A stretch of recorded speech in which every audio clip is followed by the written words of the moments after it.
Lovely Sunday afternoon to everyone. This is Matthew Shin, Matt Shin, 501 on Twitter. This is the third installment of Three Lefts to Make a Right. Let's start off with the sponsors.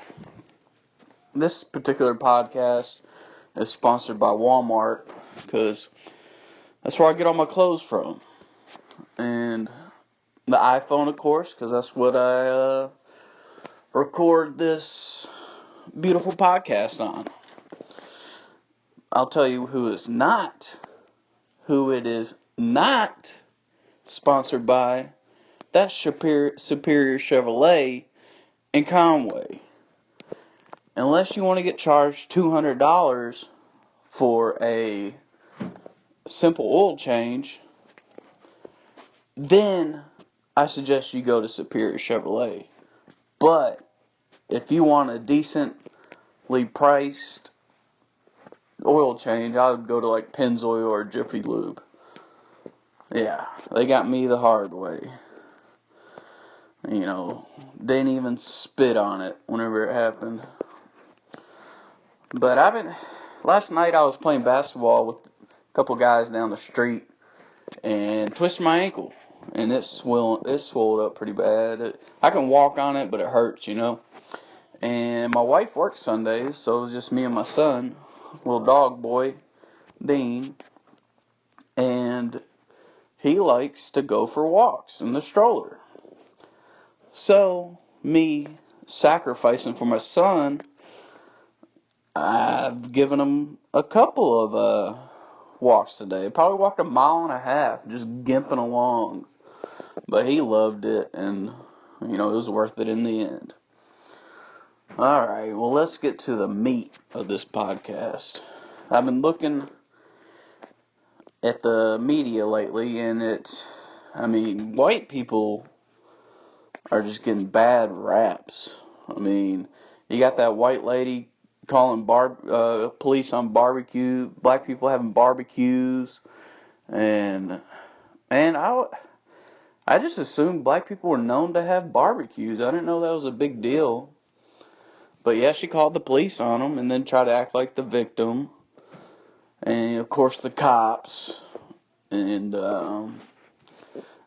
then Roseanne Barr made the worst career choice you could make and got canceled. I don't know exactly what she said. I never read the tweets, but I think she referred to a black woman as an ape, and obviously you cannot do that. So, this brings me to the fact that white people need a non-racist resume.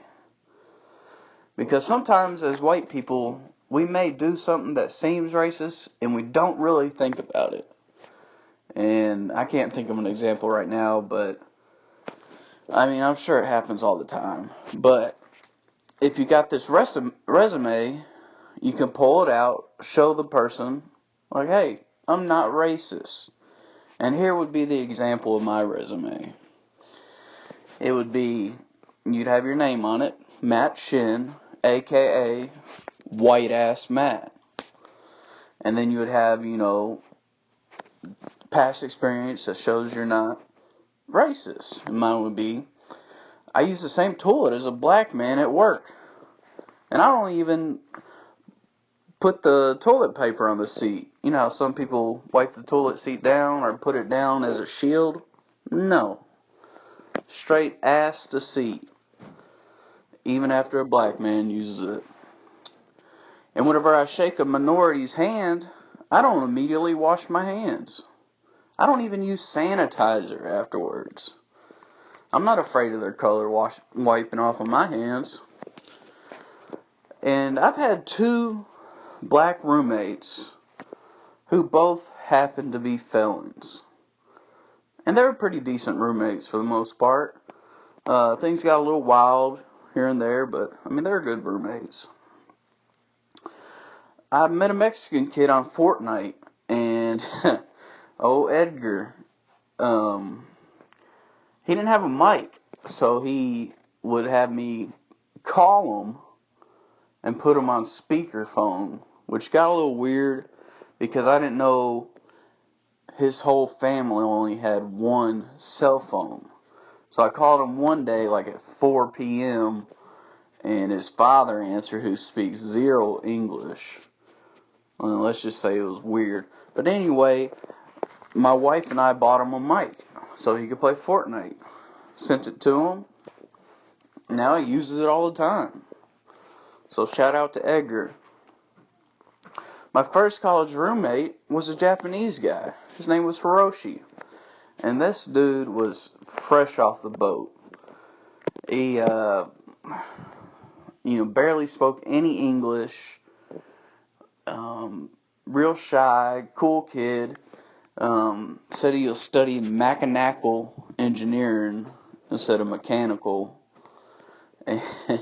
Funny story, one time I walked in, me and my buddies walked in, and him and his little buddy were looking at porno, and he was like, please forget. He was like, no, motherfucker, we ain't forgetting. And I still tell that story all the time, obviously. And, but, he told me I was kind and compassionate, and I was a pretty good roommate. I let black girls babysit my child. And I don't even have a nanny cam. The neighbor will come by like, hey, can I take Dean for a walk and hang out with him for a little while? I think she's 16 or something. Like, yeah, go for it, And then, after the body of your resume, you need references. And to have a reference, you have to actually know the person's government name. If you don't know the person's government name, it's not a good reference. So, I got a few black friends, not that many. Ramonte, his name's Ramonte Youngblood. Michi, be Demetrius Virgil. Brandon Cooksey, the guy I work with, Darren Laster. And I've had friends in the past. I don't feel like going through the whole list of it. But my boy John, I know his government name, but I'm not going to put it out there because he may or may not be incarcerated. And I know for a fact he did not do it. So free John. He's an OG triple O. Dude's cool, man. Free him. Whatever happened did not happen. But yeah, I think white people definitely need a resume. And you ever get in a sticky situation, you just pull that thing out, show it. Maybe get it, what's it called? Put plastic around it, laminated. And just keep it with you at all times. You never know when you're going to need it.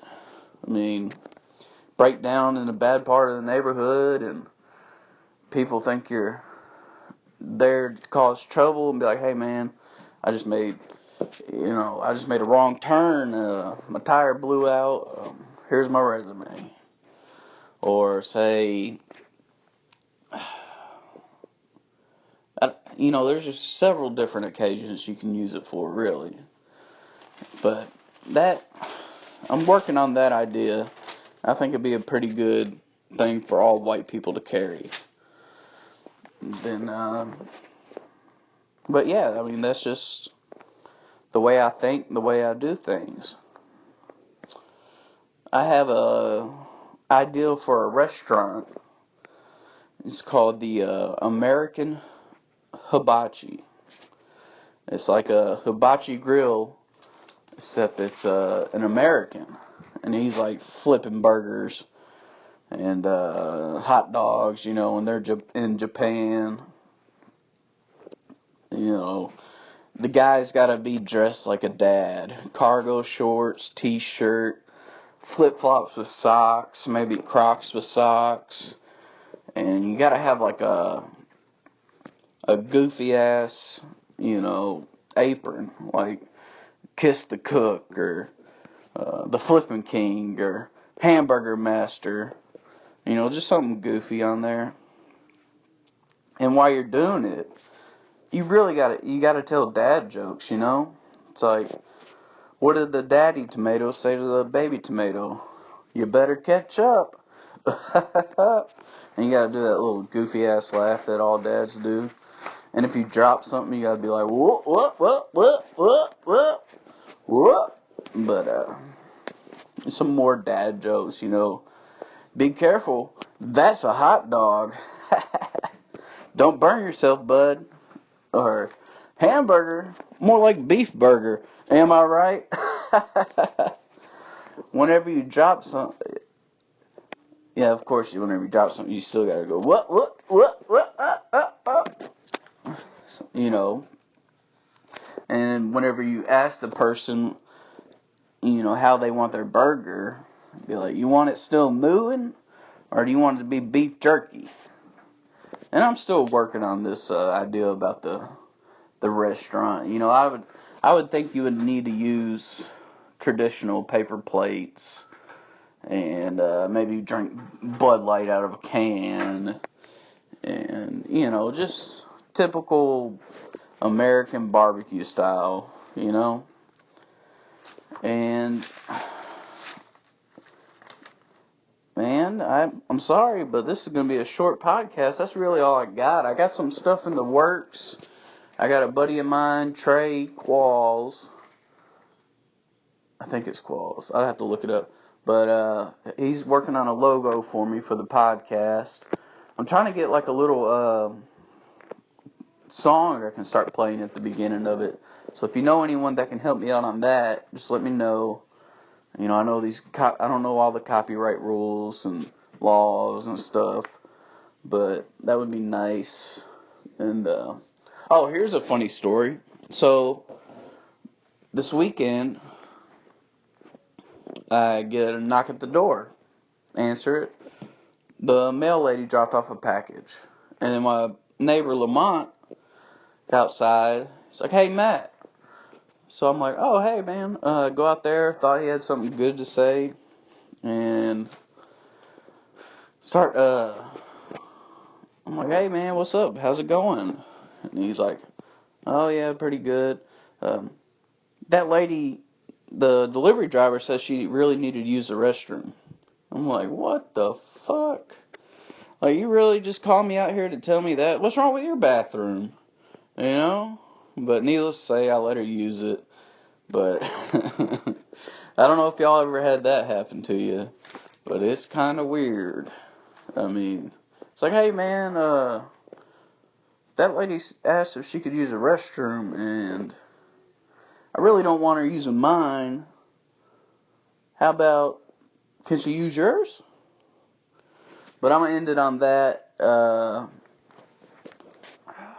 Got big things popping. You know, trying to get it. Still got them Twitter fingers, man. Call me Edward Twitter Hands. You know what I'm talking about? Alright, everybody. Peace.